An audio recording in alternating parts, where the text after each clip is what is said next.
chosen one. You passed God's hardest test. Not just survived it, not just endured it until it was finally over. You passed, and I need you to understand the difference between those two things, because the difference is everything. I want to say that again before we go anywhere, because I need you to actually receive it and not just hear it. You passed God's hardest test, not by luck, not by accident. You passed because of something that was already inside of you, something God saw long before the test ever began. And I know that no one in your life has said those exact words to you clearly, not because they didn't care, but because what you went through operates at a level that ordinary language struggles to reach. The people around you could sense the weight. They could see that something heavy was happening, but they couldn't fully name it. And honestly, neither could you, not while you were inside of it. So let me be the one to name it today.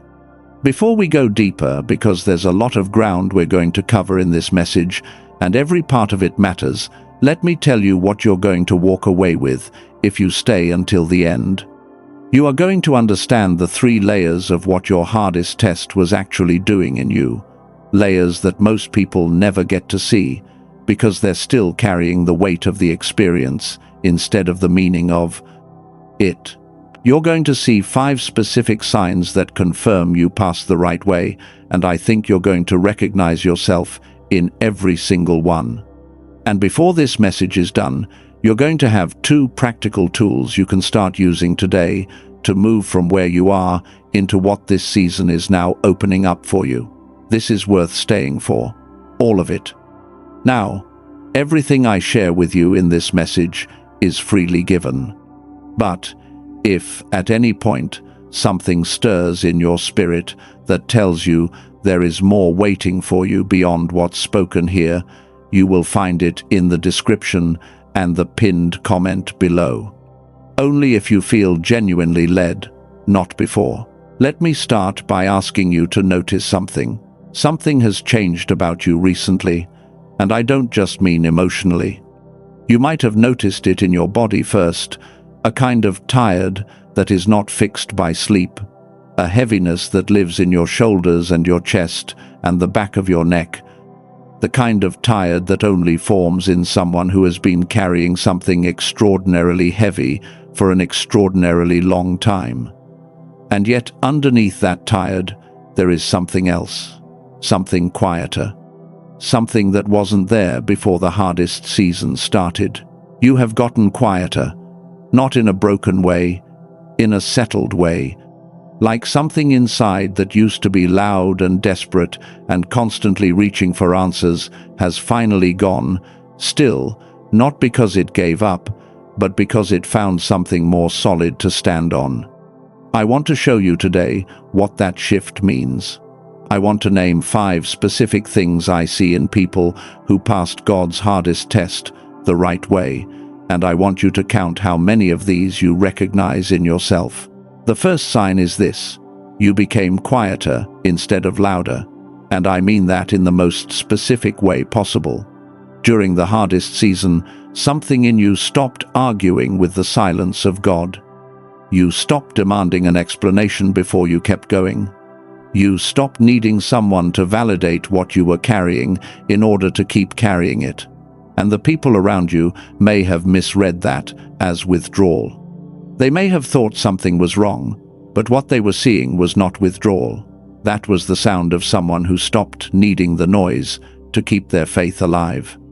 That kind of settled silence only forms in someone who stayed through something they could not control and came out the other side, still standing.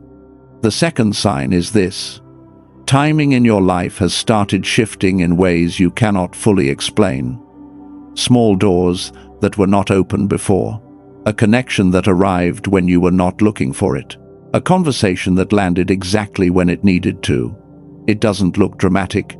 It doesn't feel like a miracle in the cinematic sense, but it feels different from coincidence, doesn't it?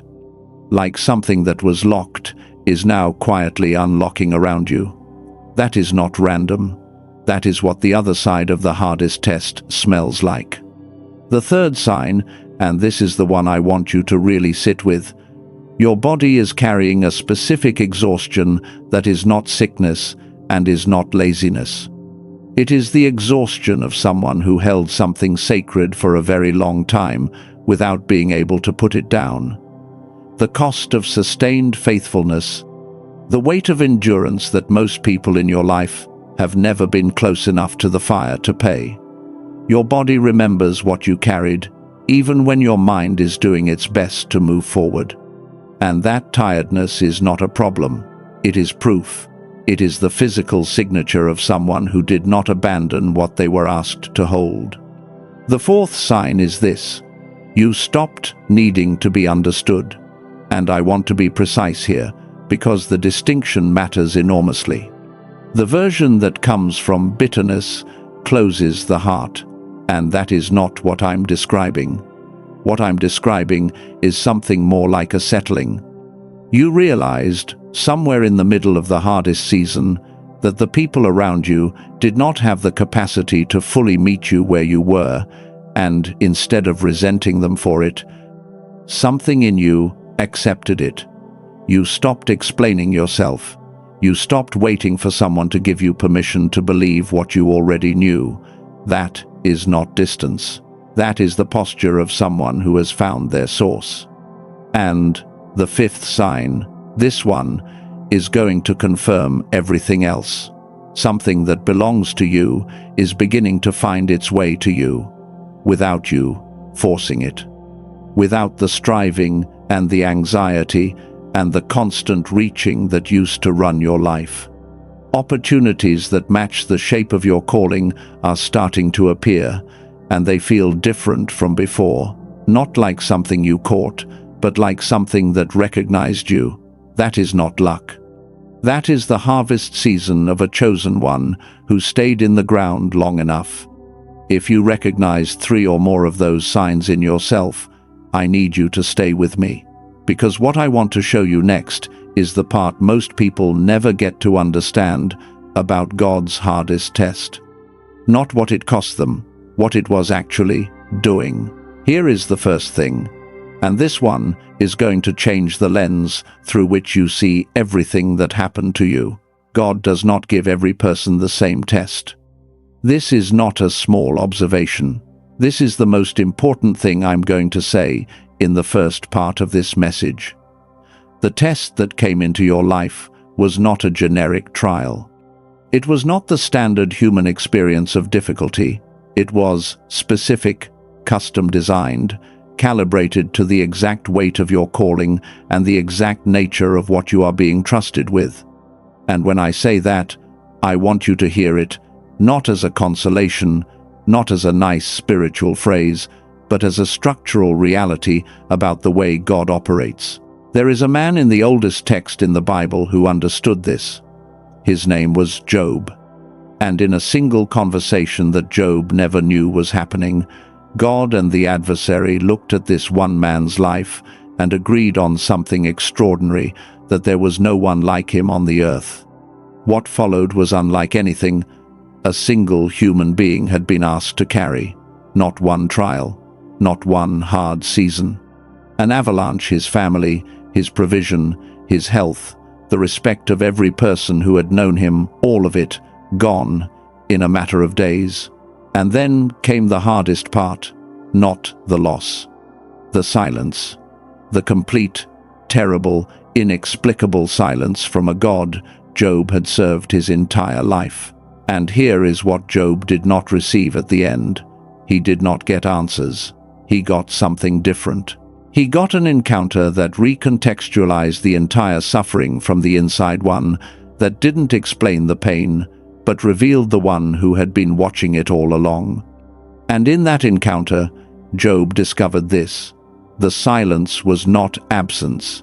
The silence was precision. The silence of a God who knew that certain things only form in a person when they are left to hold the weight without being told why.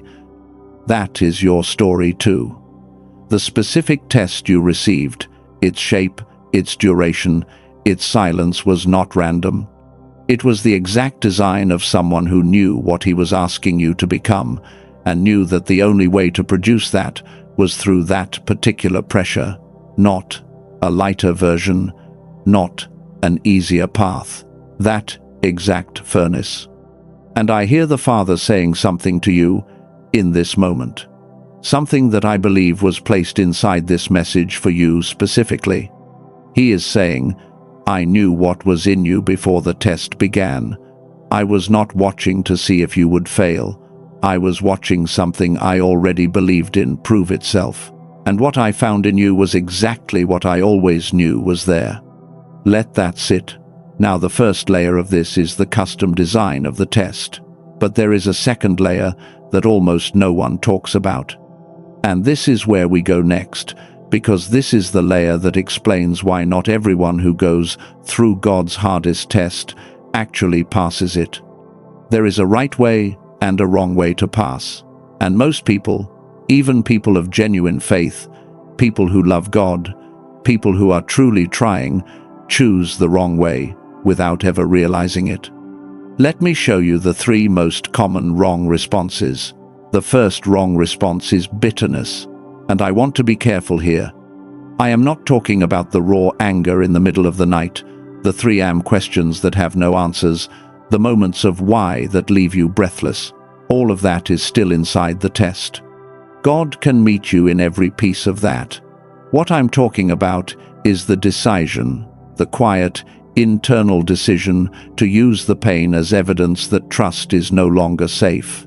To close the heart, to let the hardest season define the ceiling of your faith, instead of the floor of it. Bitterness does not announce itself. It just slowly reshapes who you are away from who you were always meant to be. The second wrong response is spiritual passivity. It sounds humble on the surface. It sounds like surrender. I'll just wait on God. I'll just trust Him. But there is a version of that where the waiting is actually avoidance, where the surrender is an escape from the growth the test is asking for, where I'm trusting God becomes a reason to stop becoming, to keep the self comfortable while calling it faith. That is not passing, that is pausing. And the third wrong response is what I'd call transactional faith. I survived this, so now God owes me. Viewing the hardest test as a payment rather than a formation. Believing that because you endured, you are now entitled, and when the entitlement is not immediately honored, the bitterness from the first wrong response begins to creep in.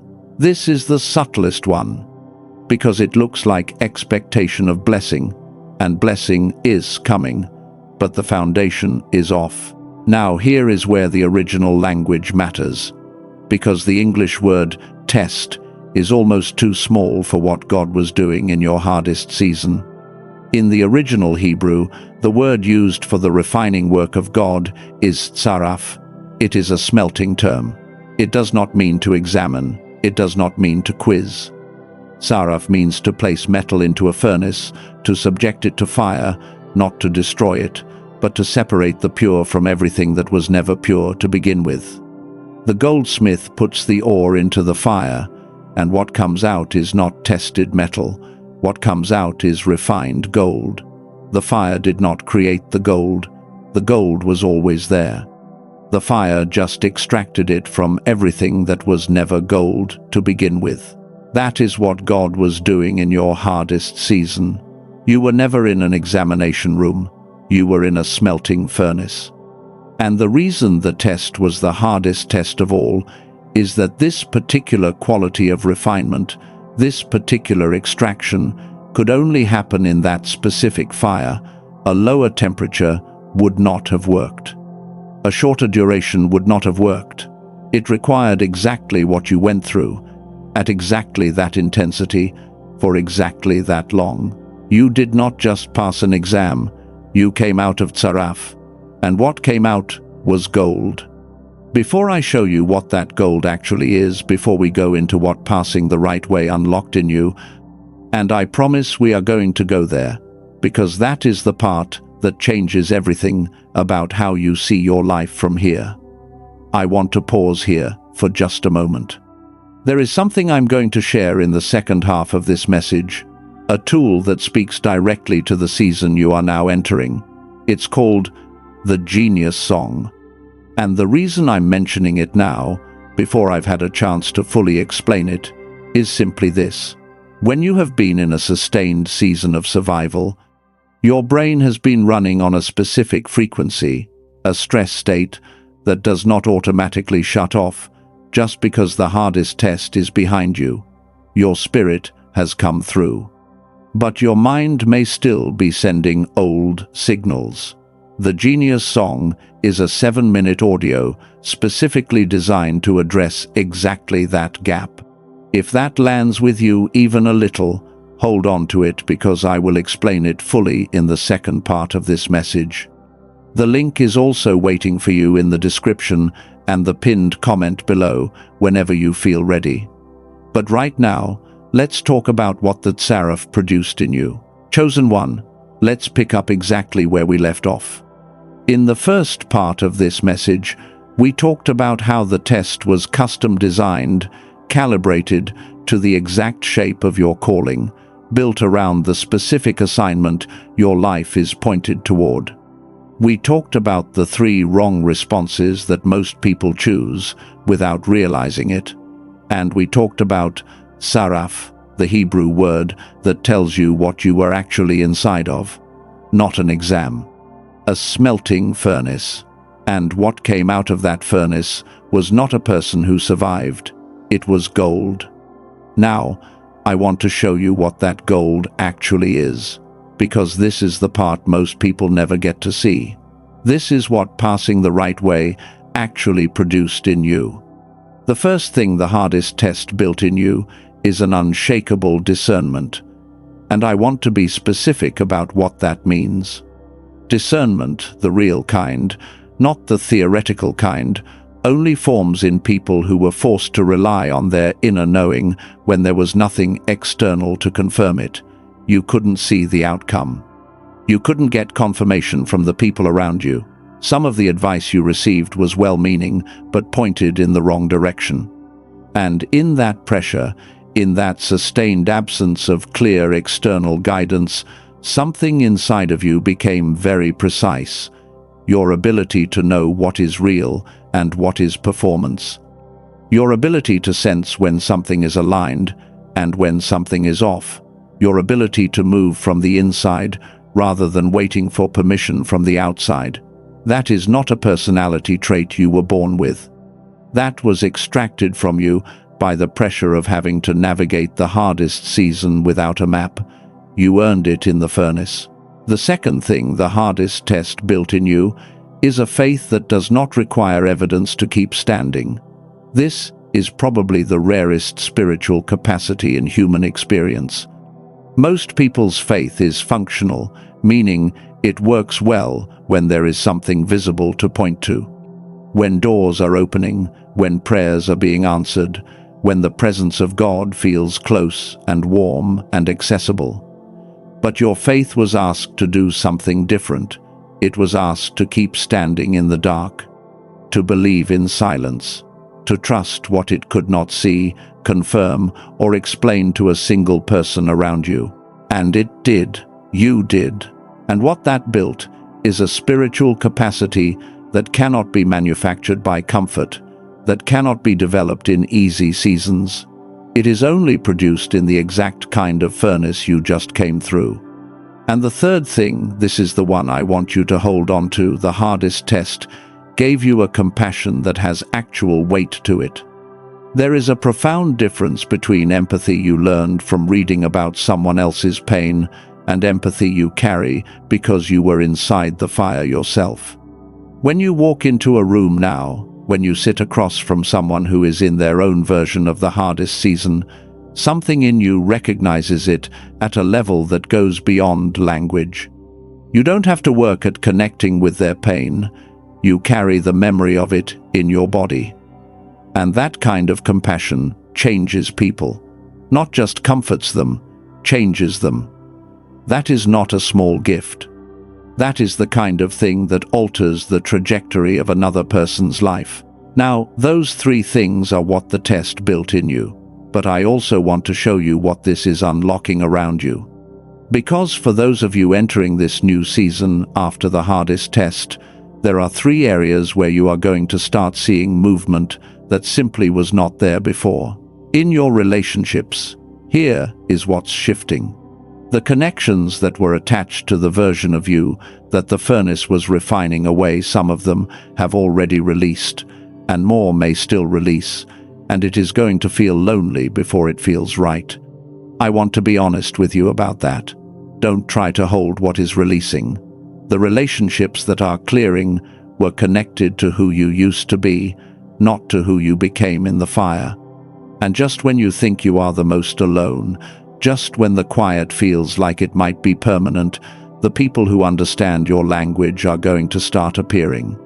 People who have been in their own furnace, who carry the same weight in their compassion. Trust the clearing. The loneliness is not the destination, it is the transition. In your purpose, here is what's shifting. Clarity is arriving where confusion lived. You may have spent years asking what you are supposed to be doing and receiving nothing clear. That season is ending. Not dramatically, not necessarily in a vision or a sudden moment of blinding certainty, but in a settling, a quiet sense of knowing that you are moving in the right direction. Because your purpose was always connected to what the test was building in you, the discernment, the faith that stands without evidence, the weight of your compassion, those are not just personal qualities. They are tools, and you are being handed them now because you are ready to use them. And, in your provision, the door that was locked is beginning to open. I want to say that carefully because I won't put a specific timeline on what God is orchestrating in your particular situation. But I do want you to know this. The test did not leave you behind. It was positioning you. And what you are being positioned for requires resources that match the assignment, and the assignment has grown because you grew inside the furnace. Now, brace yourself, because this is the layer that changes everything. This is what the whole message has been building toward. The test God gave you was never, I want to say that word clearly, never about whether you would fail. He already knew you wouldn't fail. He designed the test knowing what was inside of you. He calibrated the pressure, knowing exactly what it would extract. He allowed the silence, knowing precisely what that silence would build. And when I say he gave you the hardest test of all, I don't mean he randomly selected the most difficult option and pointed it in your direction. I mean that he specifically looked at what he had prepared for you, the calling, the people you would impact, the generation whose trajectory you would help shift, and he concluded that the only way to produce the person that assignment required was through that exact furnace, not a similar one. That one. You were not placed in the hardest test to see if you would survive. You were placed in the hardest test because nothing less than that test could have produced the person the assignment needed. Say it this way, and let it actually land. What felt like abandonment was actually assignment. What felt like silence was actually strategy. What felt like the worst timing of your entire life was actually precision. And what felt like destruction was actually tsaraf, the smelting of what was always gold. And there is one more thing. You did not pass this test only for yourself. The chosen one does not come through the furnace just to get their own life back. They come through carrying something for the people who have not come through theirs yet. Your discernment will help someone navigate what you already navigated. Your faith will remind someone that it is possible to stand in the dark. Your compassion with the weight of the fire in it will meet someone in a place that comfortable words will never reach. You passed for more than yourself. That is not a burden. That is the honor of the calling. And I hear the Father saying something to you right now. Something specific. Something placed inside this message for this moment. He is saying, I gave you the hardest test, not because I doubted you, not because I was looking for a reason to withhold from you. I gave it to you because I already knew what it would find. I already knew what was inside of you before the fire ever touched you. And what came out was exactly what I always saw. You didn't just pass a test, chosen one. You were made ready. Go live from what you know now. Go live from what you are. Take a breath. I mean that in the most literal way. Wherever you are right now, sitting, lying down, in a car, in a room, just take one real breath. Let the air fill your lungs slowly, and let it leave slowly. Because what we just covered is not a small thing, and it is worth giving your body a moment to receive what your mind has been taking in. You don't need to have a response ready. You don't need to process it all right now. Just let it be true for a moment. You passed. You were refined. You are commissioned. Now, I want to give you something you can actually carry out of this message, because receiving a revelation is one thing. Knowing how to move from where you are is another. The first thing I want to give you is 3 questions that help you know when God is releasing you into a new season, as opposed to you simply escaping from an old one. There is a difference, and being able to feel the difference matters. The first question is this: is there peace underneath the fear? When God is genuinely releasing you forward, fear is almost always present. You are moving from what you know into what you don't yet know. And that is uncomfortable, no matter how right it is. But underneath the fear, if you listen beneath it rather than at the surface of it, is there a quiet, a stillness, a sense of rightness that the fear is sitting on top of rather than replacing? If the answer is yes, if there is peace underneath, that is a release signal. The second question is this: am I being pulled forward or only pushed away? There is a significant difference between being genuinely drawn towards something new and simply fleeing from something painful. A God-directed transition has a pull to it, a draw, a calling forward, even when you can't fully explain it in words. If what you feel is only the need to escape without any clarity about what you're moving toward, that's worth sitting with. But if there is something calling you, if there is a forward pull, however faint, that is worth trusting. And the third question is the most important one. Can I bless what I'm leaving, or do I need it to have been wrong for me to leave? A healthy release can honor the chapter that's closing. It doesn't require the past to be declared a mistake in order to justify the future. If you can hold what's ending, even the hard parts of it, with a measure of gratitude and still know clearly that it's time to step forward, that is not running away. That is a chosen one moving into the next season from a foundation of wholeness. Now, the second thing I want to give you is something to speak over yourself, starting today, or tonight, or whenever the weight of what you came through tries to settle back on your shoulders. Say these over yourself, wherever you are right now. You don't have to feel them to say them.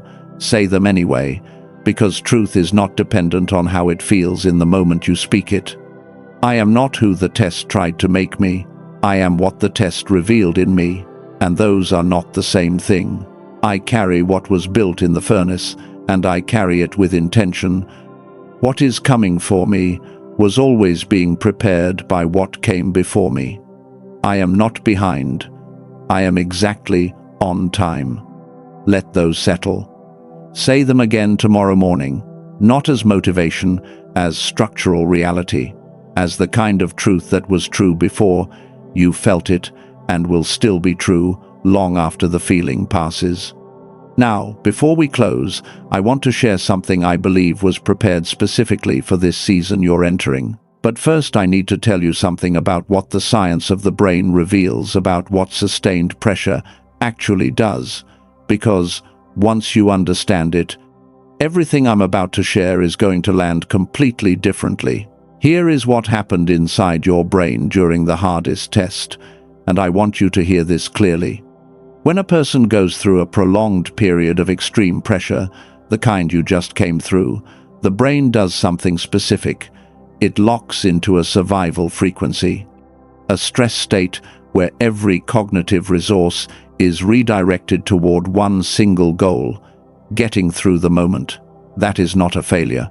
That is exactly what the brain is designed to do when the weight is that heavy. But here is the part that almost nobody talks about. That survival state does not automatically shut off just because the test is over. Your spirit has come through. Your calling has been activated.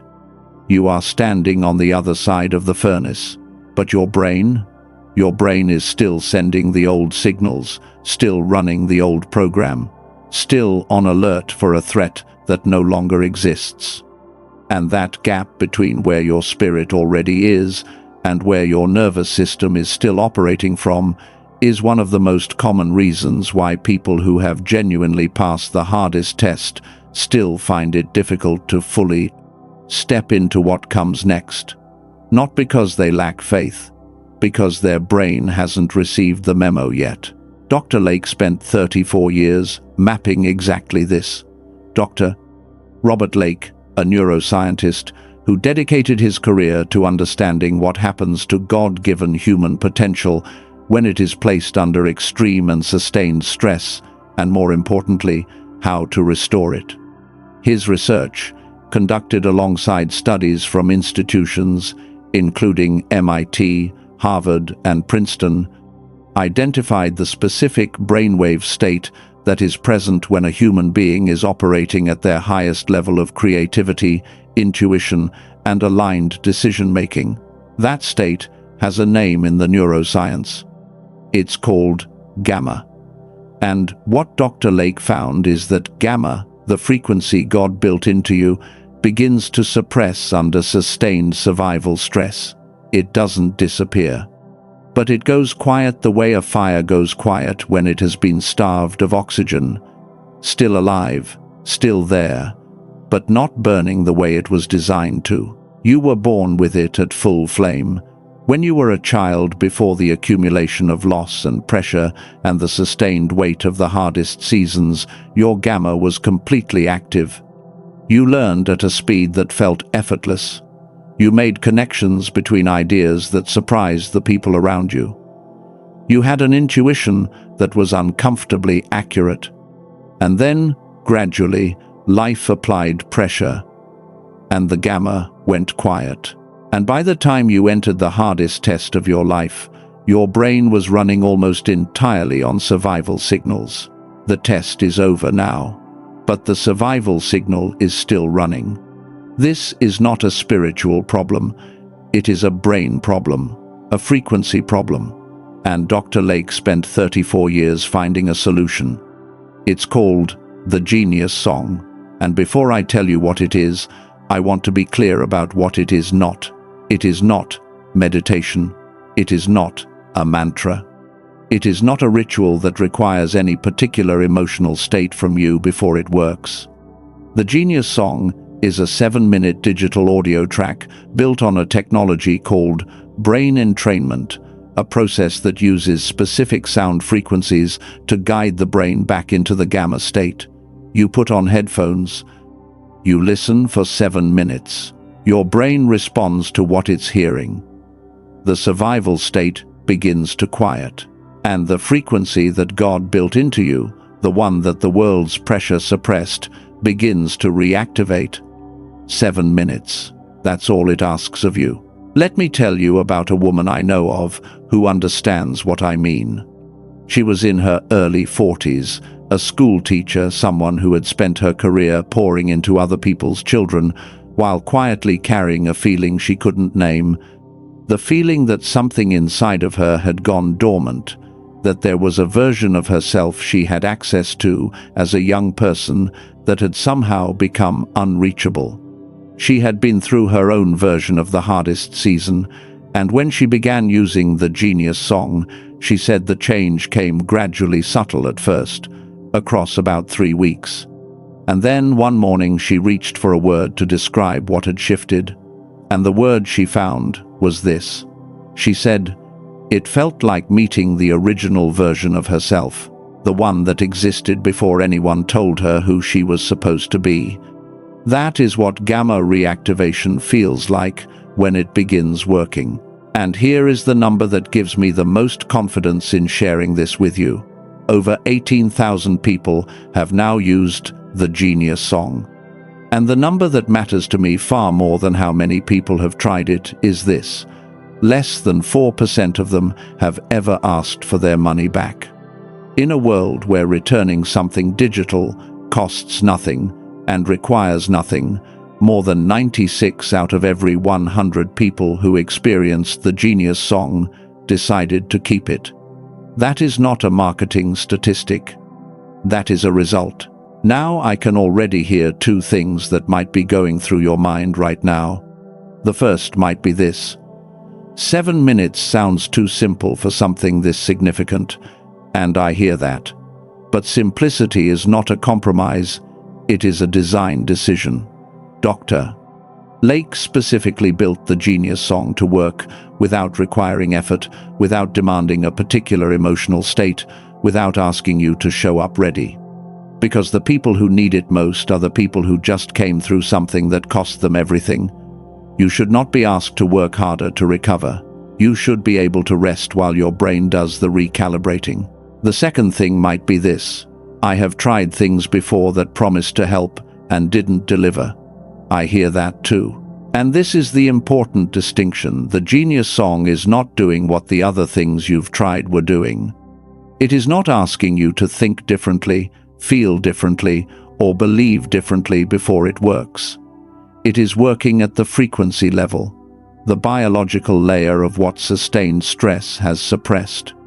It is a different category entirely from anything that depends on your mindset or emotional state as a prerequisite. Now here is how this works if you choose to explore it. The Genius Song originally priced at $49. For the people watching this video, the price Dr. Lake has made available is $39 one time. No subscription, no recurring charges. The moment you complete your order, it is delivered directly to your email. You don't go anywhere, you don't wait. And it comes with 4 things that are worth significantly more than what you're paying for the main track. You will receive something called Genius Child, a 6-minute audio calibrated specifically for children's developing brains, valued at $19, and one of the most meaningful gifts you can give to any young person in your life. You will receive the original book that the film The Secret drew its core ideas from, not the film, the source material, valued at $20, and more practically grounded than anything the New Age section of any bookstore has ever offered you.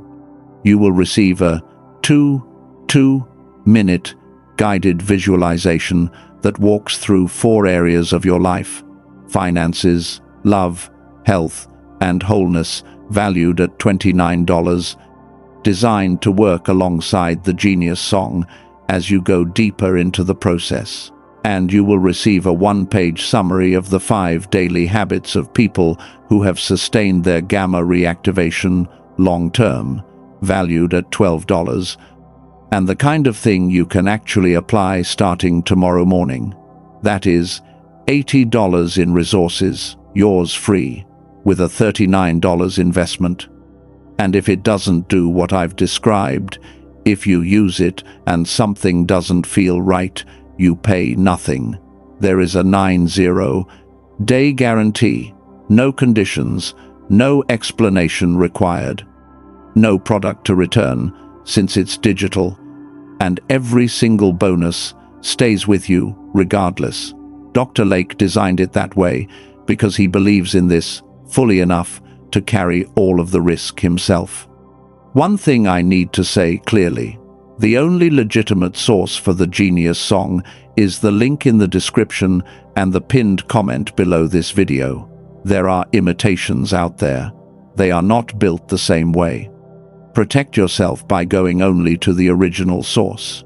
If something in your spirit is resonating with this, if there's a yes forming somewhere below the surface, the link is in the description and pinned comment whenever you feel ready. Don't move toward it from pressure, move toward it from resonance. That is the only right reason. Now let me bring this home. Before you go, I want to make sure what we covered today is settled clearly in you, not just emotionally, but in a way you can actually hold. Here is what this message was about. You passed God's hardest test, not just survived it, passed it. In a furnace that was specifically designed for you, calibrated to the exact weight of your calling, requiring exactly the intensity of pressure that only your assignment demanded. And you passed it the right way, not by becoming bitter, not by going passive, not by turning it into a transaction, but by staying open while you were shaking, by choosing to come out refined instead of hardened. The Hebrew word, saraf, tells you what you were actually inside of, not a test, a smelting. And what was extracted from you was the gold that was always there, the discernment that cannot be argued out of you, the faith that stands without needing evidence, the compassion that carries weight because it came from the fire. Those were not things you developed. They were things that were revealed. The furnace didn't create them.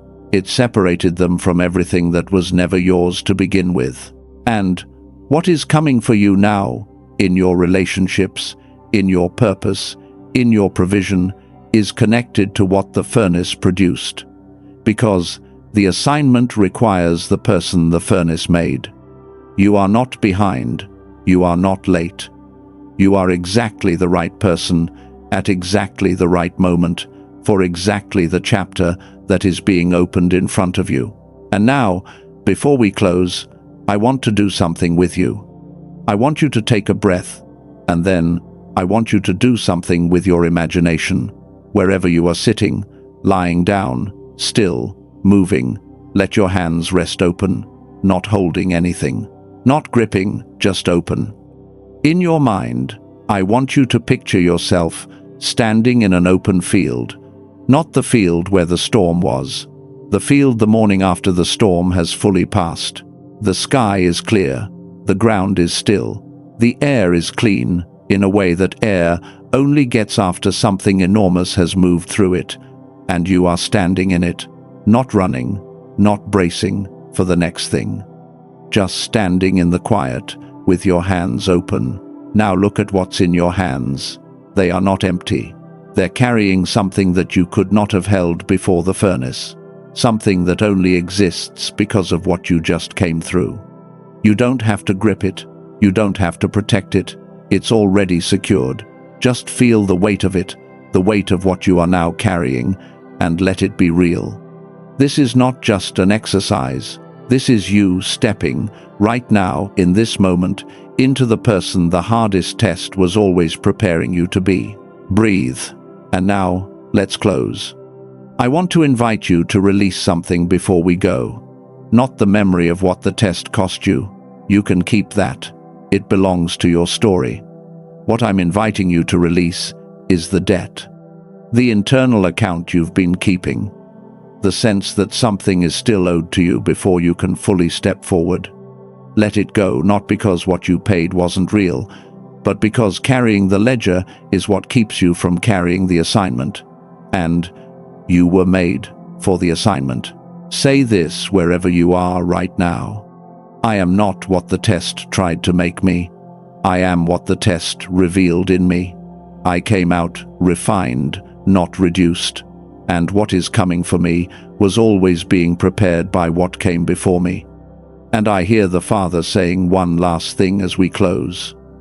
One more thing He wants you to carry out of this message. He is saying, I gave you the hardest test, not because I wanted to see you suffer, not because I was looking for evidence against you. I gave it to you because I already knew what it would find. I already knew what was inside of you before the fire ever touched you, and what came out was exactly what I always saw. You didn't just pass a test, you were made ready. And now go live from what you know. Go live from what you are. You are commissioned. Chosen one, you passed. Not just passed, you passed the right way. And that is the beginning of the most important chapter of your life. Go in peace. Go in purpose. You are commissioned. If this message confirmed something in your spirit today, if something we covered landed exactly where it needed to, I want to invite you to do one thing in the comments below. Type, I passed. Not to perform it, but because declaring it is how you begin to walk in it, and I want to see it. This community was built for people in the exact season you're entering. If this word moved something in you, let the like button be your amen. And if you want to keep receiving messages placed for people who are entering the season after the hardest test, the subscribe button is below. This is not for everyone. It is for the chosen ones who are willing to go all the way.